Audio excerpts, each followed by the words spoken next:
সকল সনাতন ধর্মীদেরকে আমি প্রণাম জানিয়ে আজকের একটি ভিডিও নিয়ে আসছি। এই ভিডিওটি আমার স্বয়ং মা সরস্বতী তার কৃপায় এই ভিডিওটিতে আমি আসতে পেরেছি আমি মনে করি, কারণ তিনি আমার জ্ঞানের আলো, বিবেকের আলো, তিনি আমার সকল মনোপ্রেরণার বাসনা, তিনি আমার কাছে শ্রেষ্ঠ।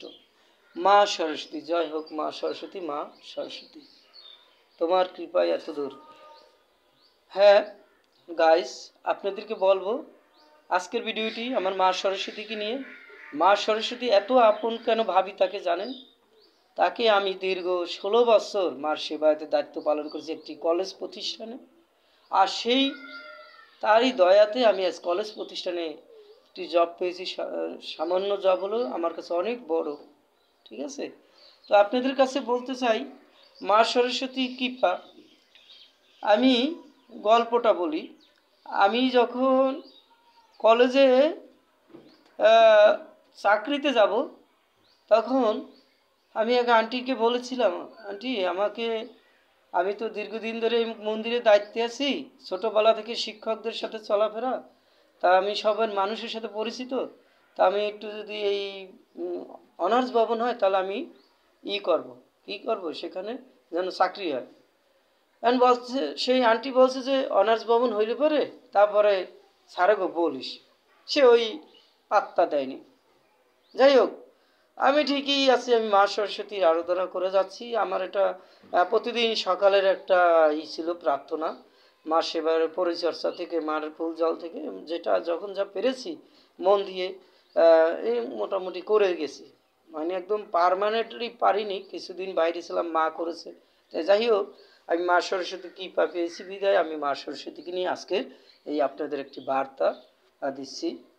বার্তাটা হলো, মা সরস্বতীকে মন দিয়ে ডাকুন, দেখবেন মা সরস্বতী আপনাদেরকে কৃপা করবে। কারণ আজকের আমার এই যে কলেজের চাকরিটা, আমি বেসরকারি আছি কিন্তু সরকারি প্রতিষ্ঠান, তো ওখানে দেখা যায় যখন আপনার এই যে কী হলো, আপনাদের যে এখানে আমি কলেজে যে মন্দিরের সেবায়তে যখন ছিলাম, ওই আন্টিকে বলছি, তিনি বলছে যে অনার্স এখানে নেই, হইলে পরে বলিস স্যারদের। তো যাই হোক, আমি তো মন আশা ছেড়েই দিয়েছি চাকরি হবে না। তারপরেও আস্তে আস্তে ঠিকই আমার মন্দিরের সামনেই অনার্স ভবন, একটা অনার্সের করা হয়েছে, মানে অনার্স ডিপার্টমেন্ট খোলা হয়েছে, যেমন অ্যাকাউন্টিং একটা অনার্স ডিপার্টমেন্ট খোলা হয়েছে। এখন আমি বলি, আন্টি এইটা কি? কয় এটা অনার্স। আমি বলছি, এটা কি ওই অনার্স কোন বিভাগের? কয় হিসাব বিজ্ঞান অ্যাকাউন্টিংয়ে। আমি গো, তখন আমি মাকে বললাম, মা গো, আমার যদি এইটা একটু চাকরি হইতো। তখন করতে আছে, তখন দেখুন কাজ শুরু করছে, তখন মার কাছে কান্না করতাম, তো প্রায় কান্না করতাম, কারণ বিভিন্নভাবে আমি তার কাছে চাইতাম। ঠিকই একদিন আন্টিকে বললাম, হয়েছে পরে, আন্টি আমার এই তো অনার্স ভবন হয়েছে, তা আমার একটু বললে দেন না। আমি তো দীর্ঘদিন আমরা এই কলেজের লাগে জড়িত, যখন যেরকম স্যাররা বলে কাজ করি। হ্যাঁ, আমার এমপির লাগে যোগাযোগ, কয় এমপির কাছে যাও। এর আগে এক প্রিন্সিপাল স্যারের কাছে গেছি, সে বলছে শোভন এমপির কাছে যাও। হ্যাঁ, তখন এমপির কাছে যাবো, এমপির কাছে একবার গিয়েছি, তখন হয়নি। পরে আবার যদি যাই তখনও হবে না, একটা আশা নিরাশা নিয়ে চলে আসবো।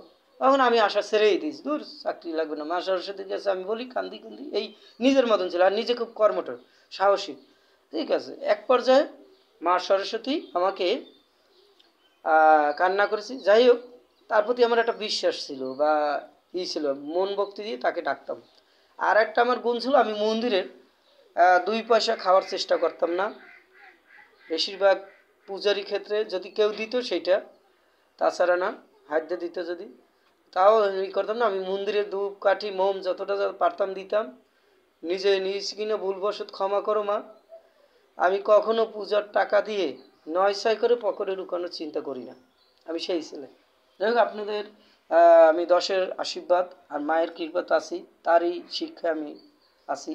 এখন যাই হোক, একদিন হঠাৎ করে 2জন স্যার আসলো। আসার পরে তারা অ্যাক্সিডেন্ট করার 2জন স্যার আসছে, তাদের সেবা দিতে আমি বসলাম। বেশ কিছুদিন, 25 দিন একটানা কাজ করার শেষে সে আমাকে কি করলো, আমাকে বলে, স্বপন তুমি কী করো? আমি আমি মাঝে স্যার ঢাকা ছিলাম এই এক শিল্পপতির সাথে, এখন বর্তমানে বাড়িতে পাইলস অপারেশন করে বসা, তো আমি তো কিছু করি না, এই আসি চাকরি বাকরি করবো, চেষ্টা করবো। বেতন দিতে কথা আমি 1010 দিত, আর এমনি টেমনি ছিল কিছু। বলছে আচ্ছা দেখি স্বপন। ওরা ওই স্যাররা একদিন বলে কি, স্বপন তুমি কলেজে আসো। কলেজে আসছি, তুমি আমাদের ডিপার্টমেন্টে থাকবে, এই ডিপার্টমেন্টে আরও তোমার 2টা ডিপার্টমেন্ট দেবো, তারপরে ইংরেজি বাংলা আর অ্যাকাউন্টিং, এই 3টা ডিপার্টমেন্ট দিয়েছে। এইটা কোথায় আমি বলি, আমার ঠিকানা, আমি স্বপনচন্দ্র দাস গোবিন্দ, আমার ঠিকানা পিরিজপুর জেলা, স্বরূপকাঠি নেসারাবাদ থানা, সরকারি স্বরূপকাঠি কলেজ, ইন্দেরহাট, এখানে আমার কলেজ ক্যাম্পাসে আমি দায়িত্ব ছিলাম। আমার ঠিকানাটা জেনে নিন, আমার জন্য সবাই আশীর্বাদ করবেন। মুসলমান ভাইদেরকে আমি তাদেরকে অনুরোধ করব, আপনাদের সাথে আমি মিলেমিশে বড় হয়েছি, আপনারা আমাদের শ্রদ্ধাভাজন, আপনি আমাদের জন্য দোয়া করবেন আপনারা। আর আপনাদের কাছেও আমি কৃতজ্ঞ। বাবা মারা যাওয়ার পরে আমরা মুসলমান বাড়িতে বড় হয়েছি, কিন্তু তারপরও এই যে মা সরস্বতী কৃপা করেছেন, আমি মার কাছে অনেক কৃতজ্ঞ। আর এই মার কাছে কৃতজ্ঞ আমার মায়ের কারণেই, আমার জন্মগত মায়ের কারণে। এখন মা সরস্বতী দেখেন আমাকে ওই চাকরিটা অটোমেটিক দিয়ে দিয়েছে, সে দিয়ে দিয়েছে, কিন্তু আমার বিশ্বাস, কারণ আমি মা সরস্বতীর কাছে কেঁদেছি এবং যে ভবনটার কথা বলেছি সেটি আমার চাকরি হয়েছে। তাহলে কি এটা কি মিথ্যা?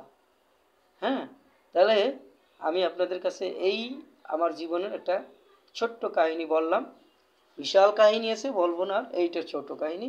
এখন আর একটা, মা সরস্বতীর দিনে কিছু বিধি নিষেধ আছে, আমরা মানি না, মানতে হবে। মা সরস্বতী পূজা কিন্তু আমাদের মানবরা, মানবকুলে বা এই মর্তলোকে শুধু মা সরস্বতী পুজো উদ্বোধন হয়নি। মা সরস্বতী পুজো উদ্বোধন হয়েছে সর্বপ্রথম ভগবান ব্রহ্মদেব, তিনি মা সরস্বতীকে পূজা করেছেন। তাও বিষ্ণুর, স্বয়ং বিষ্ণুদেবের আশীর্বাদে। যাই হোক, এটা অনেক বড় গল্প আছে, আমি জানি না, আমি যতটা শুনেছি সেটা আমি কিছুটা আপনাদেরকে একটা লাইন জানালাম।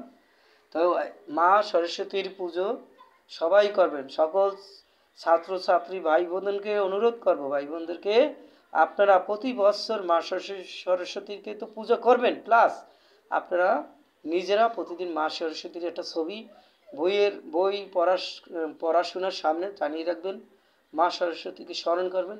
আর মা সরস্বতী পূজার বিধিনিষেধ আছে খাবারের, মাঘ মাসের আছে। আমরা তো আমাদের সনাতন ধর্মী বিলুপ্তির পথে কেন জানেন, আমরা ধর্মকর্ম করি তো নাই, পর তারপরে এদের কিছু পঞ্চমী তিথি বিভিন্ন আছে, গোত্র আছে, আমরা এগুলো মানি না বা জানি না, জানায় না।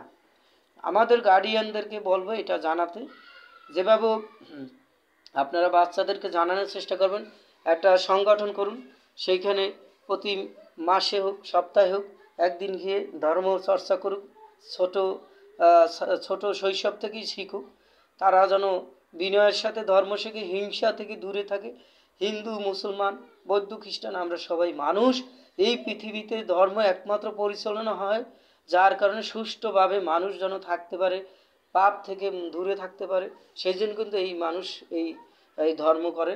ধর্ম কোনো পাপ নয়, ধর্ম সদাচার, সদা জ্ঞান। অতএব কোনো ধর্মকে হিংসা হেন করা যাবে না। আমার সনাতন ধর্মী আমি শ্রেষ্ঠ, আমার সনাতন ধর্মী জয় হোক। আমার সনাতন ধর্মীদের ভাইদেরকে অনুরোধ করব, সবাই সনাতন ধর্মের প্রতি বিশ্বাস রেখে পূজা অর্চনা করুন মন দিয়ে, সামর্থ্য না থাকলে মনে তাদেরকে সেবা করুন, দেখবেন আপনি একদিন মনে একটা শান্তি তৃপ্তি পাবেন। আর মনের শান্তি তৃপ্তিটাই বড়, দেহ মনও ভালো থাকবে। ওকে, হ্যাঁ, সবাইকে ধন্যবাদ জানাই বা আবার সবাইকে আশীর্বাদ জানাই। আর এই শেষ কথা, আমার 5টি নিয়ম আছে, আপনারা জেনে রাখুন। আমার মা সরস্বতী পূজার দিনে আপনারা বেল খাবেন না, তারপরে মূলা খাবেন না, লাউ খাবেন না, এরপরে বেগুন খাবেন না, ঠিক আছে, বেগুন টমেটো এগুলি পোড়া খাবেন না। তাহলে আর একটা আছে করল্লা, করল্লাটাও খাবেন না। মা সরস্বতী কিছু সে মিষ্টি, সে সে তিতো জিনিসটাকে একটু অপছন্দ করেন। যাই হোক, এই নিয়ে আমার কথা না। মা সরস্বতীর দিনে কিছু বিধিনিষেধ আছে খাবারের, সেগুলি খাবেন না দয়া করে। আপনাদেরকে অনুরোধ করব। আর আপনারা আমার ভিডিওটি শেয়ার করুন, শেয়ার করুন, আপনাদের মঙ্গল হবে।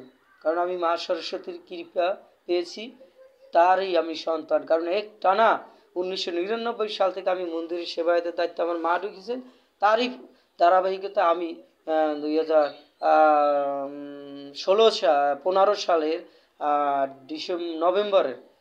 নভেম্বরের শেষ নাগাল পর্যন্ত আমি মা সরস্বতীর পূজা করে আসছি। এখন আমার বড় ভাই আছেন, বড় ভাই অসুস্থ, তার জন্য সবাই দোয়া করবেন বা আশীর্বাদ করবেন, সেই জন্য সুস্থ শরীরে সারা জীবন যে কদিন বেঁচে আছে পৃথিবীতে যেন থাকতে পারে, তার মঙ্গল কামনা করেও আজকের এই ভিডিওটি। সবাই ভালো থাকুন, সুস্বাস্থ্য হন, মানে সুস্বাস্থ্য জীবনযাপন করুন, এই আমার আশীর্বাদ রইল সবার প্রতি। আমার ভিডিওটি শেয়ার করবেন, ফলোয়ার বাড়বে আমারও, আপনাদেরও। আর আমি মূলত আমার মা সরস্বতীকে জাগ্রতর জন্য সবার মনের ভিতরে আমি আজকের এই ভিডিওটি করেছি। সবাই ভালো থাকবেন। মা সরস্বতী তুমি সবাইকে মঙ্গল করো।